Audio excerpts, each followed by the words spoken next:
नमस्कार दोस्तों।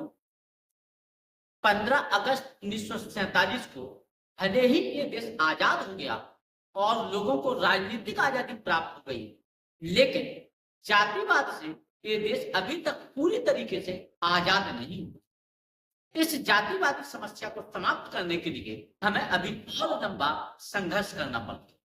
कहने को तो हम आधुनिक भारत में रह रहे हैं, लेकिन आज भी जाति के नाम पर लोगों के साथ में शोषण, भेदभाव और अन्याय है।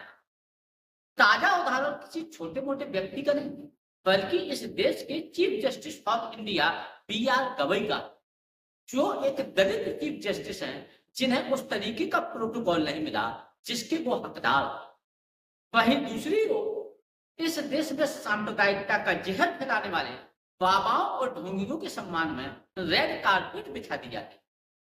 संविधान ने आज हर व्यक्ति को वह पावर दी कि वह चीफ जस्टिस ऑफ इंडिया से लेकर के राष्ट्रपति जैसे पदों पर पहुंच सकता है, लेकिन जातिवादी मानसिकता के लोगों ने इसको कमजोर करने का प्रयास किया। फिर चाहे मामला दलित चीफ जस्टिस ऑफ इंडिया का हो या भारत के किसी दलित राष्ट्रपति का हो, जिसके लिए मंदिर के दरवाजे बंद हो जाते। गुलाम भारत में भारत की आजादी के लिए दो तरीके से संघर्ष हुआ।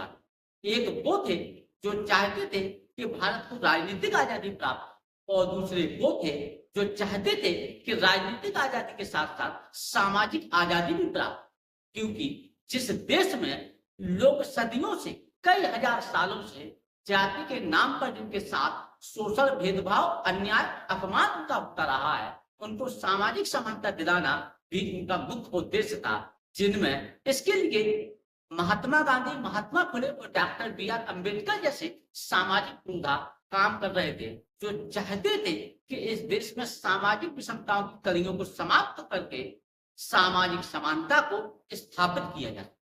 इसलिए जब ये मुल्क आजाद हो गया तो वर्ष 1949 डॉक्टर बी.आर. अम्बेडकर ने अपने एक भाषण में कड़ी चेतावनी देते हुए कहा था कि आज लोगों के जीवन में भले ही राजनीतिक लोकतंत्र स्थापित हो गया हो और ये मुल्क भले ही आजाद हो गया हो, लेकिन जो लोग कई सदियों से शोषण, भेदभाव, अन्याय, अपमान का शिकार रहे हैं, यदि उस सामाजिक समानता नहीं मिली तो वे इस राजनीतिक लोकतंत्र की व्यवस्था को भी जला करके ध्वस्त कर देंगे, जिसका निर्माण संविधान सभा के सदस्यों ने कड़ी मेहनत से किया। आज भारत को आजाद हुए 75 वर्ष से अधिक का समय हो गया और आज इस देश में एक भारत नहीं बल्कि दो भारत काम कर रहे हैं। एक तरफ वो भारत है जहां जाति के नाम पर लोगों के साथ आज भी उनका अपमान, उनका तिरस्कार, उनके साथ शोषण, भेदभाव और अन्याय किया जाता है, और दूसरी ओर वो भारत है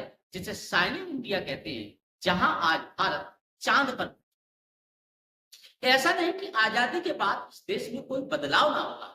आजादी के बाद से जातिवादी जैसी बहुत सी समस्याएं कमजोर हुई और आज कम से कम 20% सबल भी ऐसा मानते हैं कि इस देश के लिए जाति व्यवस्था और बल व्यवस्था घातक है और इसको जितने जल्दी हो सके हमें समाप्त कर देना चाहिए, ताकि इस देश में सामाजिक समानता स्थापित हो।